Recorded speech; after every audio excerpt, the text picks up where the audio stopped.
निघालात? हो निघाले. चल ती कधी आलं मला कळलं पण नाही. हो ना. नमस्कार. ते आता जायला हवं ना. सुष्मिताने फोन केला होता मला, म्हणाली ये. मला पण फार आठवण येत होती हो तिची. म्हणजे सुष्मिताचं लग्न झालंय वगैरे, अजून सवय नाही झाली म्हणून म्हटलं येऊन बघूया. चांगला चान्स आहे. आता तर म्हातारीला कळलंच पाहिजे सुश आणि तिच्या आईचं काय चाललंय ते. अहो मी समजू शकते. बाकी काय म्हणताय, कशा आहात तुम्ही? आणि हो, दिलीपरावांची तब्येत कशी आहे? एकदम मस्त. चला निघू आता, उशीर होतोय. अहो थांबा ना, जेवून जा ना. हो. नाही नाही नाही नाही, आमचे हे उपाशी असतील ना. मग असं कसं? आम्ही नाही सोडणार तुम्हाला पाहुणचार केल्याशिवाय. अहो बसा हो. अहो बसा म्हणतो ना.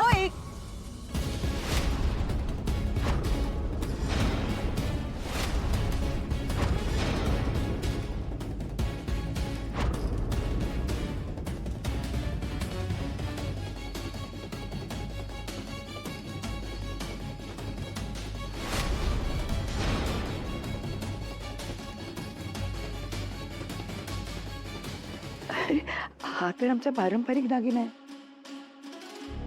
म्हणत तुमच्याकडे हा दागिना कसा आला?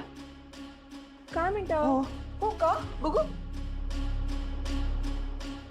मम्मा मीच दिलाय ना, सांग ना. अगं हा राजवाड्यांचा पारंपरिक दागिना आहे. तू असा कसा देऊ शकतेस त्यांना? So what? म्हणजे मी गिफ्ट म्हणून माझ्या मम्माला देऊच शकते ना. सुश, अगं आई मोठे आहेत, असं नाही बोलायचं त्यांच्याशी.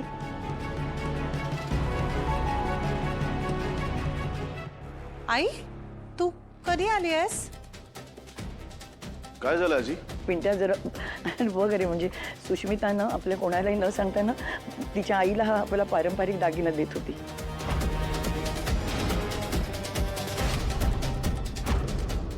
सुष्मिता? हो पण मी दिला, मम्मालाच दिला ना. विकायला थोडी काढला होता. तू मूर्ख आहेस का जरा? एक मिनिट आधी शांत व्हा सगळे. आजी ठीक आहे ना, एक दागिना दिला तर ठीक आहे, एवढं काय त्याच्यात? पिंट्या, अरे साधा विकत घेतलेला दागिना असताना तर मी बोललेच नसते काही रे. म्हणजे 3-4 दिले असते मी. अरे पण तू नीट बघ ना, आपल्या पारंपरिक दागिन्यांमधला आहे. एकेकाळी ना तुझ्या आईच्या अंगावर असायचा. मला कळतच नाहीये मी काय बोलू यावर. जे परत एकदा आपल्याला न विचारता सुष्मिताने हा दागिना देऊन टाकला ना आईला. आधी अर्पिता, त्याच्यानंतर माझी भांडी आणि आता हा पारंपरिक दागिना. हे असं सुरू राहिलं ना तर मग घरामध्ये शिस्त कशी राहणार आहे? सुष्मिताच्या वागण्यामुळे ना इतकी वर्ष आपण जी जपून ठेवली होती ना ती शिस्त बिघडायला लागली रे पिंट्या. आणि मला अजिबात पटत नाहीये. तिच्यावर विश्वास ठेवून आपण तिला घराच्या किल्ल्या दिला ना, ती गैरवापर करते रे त्याचा. असं जर सुरू राहिलं ना तर उद्या ती आणखीन काय काय करेल असा विचार करून भीती वाटते बाबा मला. पण ग्रॅनींना तुम्ही काय इशू करताय? सुष्मिता काय टोन आहे हा? आजींशी बोलतेस, गप्पा बस जरा. काल इतकं समजावलं तुला तरी पुन्हा तीच चूक करतेस. मुळात राजवाडे घराण्याचा खानदानी दागिना तू आईला कसा देऊन टाकलास?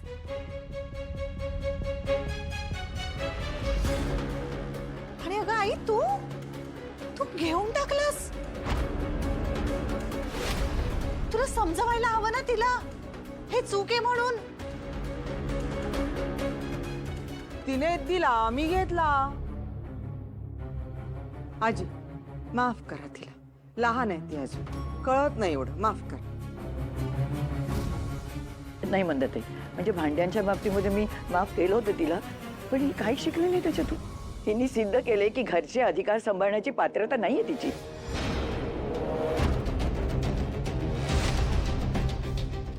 त्यामुळे ते अधिकार आणि घरच्या किल्ल्या तिच्याकडून परत घ्यायची वेळ आली आता.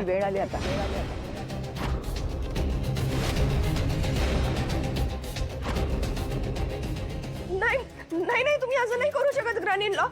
अजून नाही 15 डेज संपलेत, माझ्याकडे आहेत अजून अधिकार. मी नाही देणार.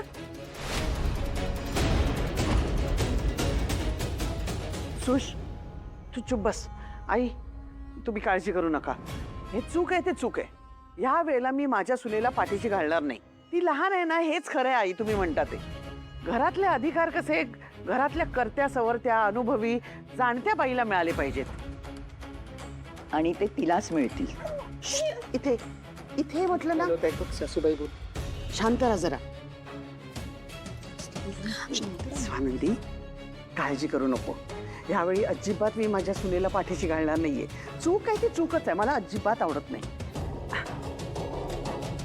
सुष्मिता किल्ले परत दे. नाही नाही मी नाही देणार. खरंच सुष्मिता राजवाड्यांचा खानदानी दागिना मंदाला देऊन टाकत होती, तेही परस्पर कोणाला न विचारता. बाबा हो ना, म्हणजे आजींच्या जर वेळेत लक्षात आलं नसतं तर आई कदाचित तो दागिना घेऊन निघूनही गेली असती. त्या माय लेकींनी मिळून तुमच्याकडे चोरी करण्याचा प्रयत्न केलाय. मंदाला दागिन्यांची हाव आहे हे मला ठाऊक आहे, पण त्यासाठी ती या थराला जाईल असं कधी वाटलं नव्हतं ग. काय म्हणावं आता या बाईला.